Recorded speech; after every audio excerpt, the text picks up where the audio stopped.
Welcome to my channel and thanks for stopping by. Today we are going to start a new journey. I am going to spend some time upgrading my monster D9-500. It's a big printer, it's got a solid frame, but they didn't use very good parts. So this series, which is going to take 3 or 4 videos, so I hope you're staying tuned. We're going to start by unboxing this Hemera hot end that actually has a Revo set of interchangeable nozzles built in. First, we're going to start with the unboxing. I'll just show you what's in here. Then we got a bunch of measurements to do, and we've got to do a bunch of calculations, and then I really want to get the nozzle and the BL Touch in almost the same geometry as it is now. I think that'll really help with the printer to not have to mess too much with the firmware. This should be good to go. We should be ready. Stay tuned for part 1, unboxing of my trash.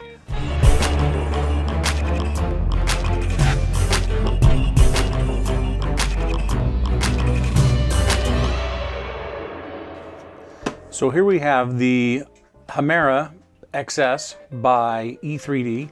It's pretty good. It's fairly new setup. It's got the extruder motor and the gears, and it's a 3-to-1 reduction, and it even has the hot end fan all built into one piece.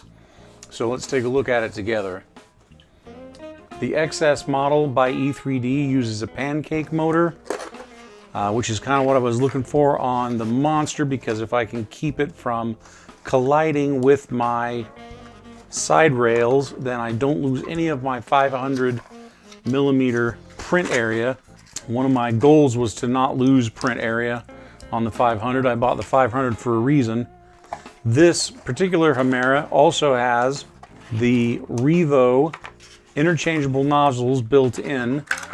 Now, I have a little concern with this Revo nozzle. I think the thermistor on this is probably not completely compatible with my firmware on my printer, and I don't know that without completely redoing the firmware that I have much of a choice, because the Wanhao firmware is fairly proprietary. They don't want you messing with it. So unless I upgraded it to like a Tiny Machines firmware or something like that, I may or may not be able to use this thermistor accurately. So I do have one coming that'll replace this that has the 100K thermistor like normal built into it.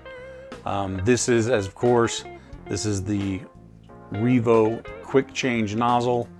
So that's the way this works. You literally can just pull this out. This is a 0.4 nozzle.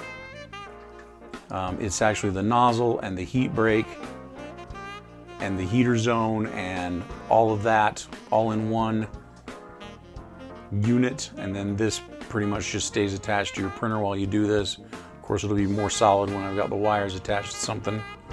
So here is the extruder motor, the extruder gears, 3-to-1 reduction there. Here's the hot end fan to avoid the heat creep. And then here's the Revo nozzle attachment that I may in fact have to replace that particular piece for the correct thermistor. So in the box as well is a small piece of PTFE tube or Teflon tube. There's some hardware.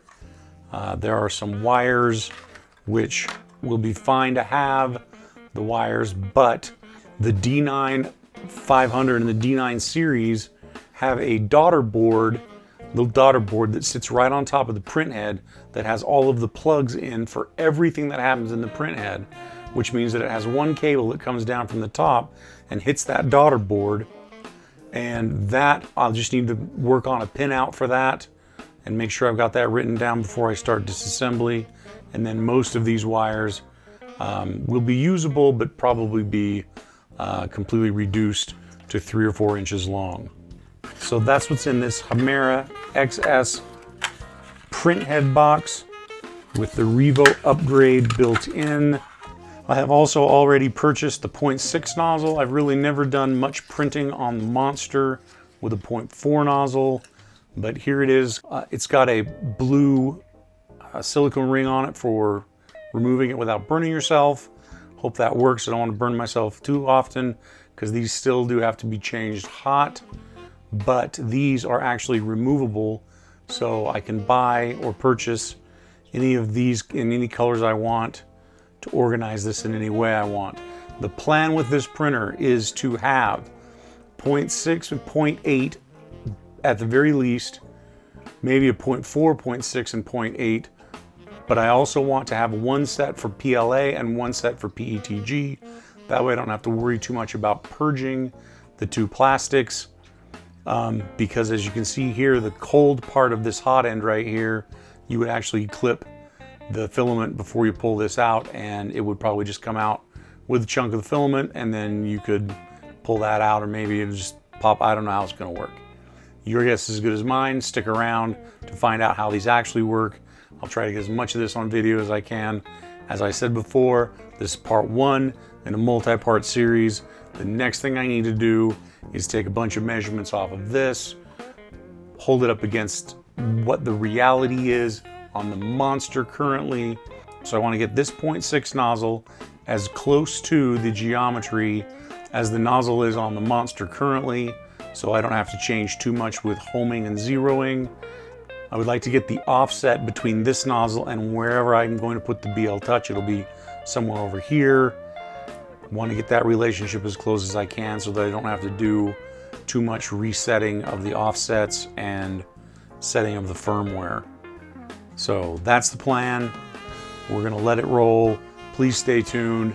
If you want to know when this happens, I really try to be consistent with my posting schedule, but please just like and subscribe, ring that bell, put it on all notifications. That way, if this kind of project makes sense to you or is interesting to you, you can come back. You'll know when I post stuff. Everything will happen right in front of your eyes. I know that probably a lot of people out there do not have a D9-500. I think it's a pretty good printer as long as you're willing to significantly upgrade it, because it's got a really sturdy frame and it is one of the biggest printers on the market. 500 by 500 by 500. I'm hoping to keep all of that with this XS nozzle, and a lot of what I'm doing here would apply to adding an XS nozzle to like an Ender 3 or Ender 5, anything you would want to add this Hemera XS to. Probably gonna have to fabricate a bunch of the parts all by myself from the ground up. I haven't seen much online available for any of this, so please stay tuned. Hit that subscribe button, give some comments if you like what I'm doing, ring the bell, put it on all notifications so you see what's coming, and we'll see you out there.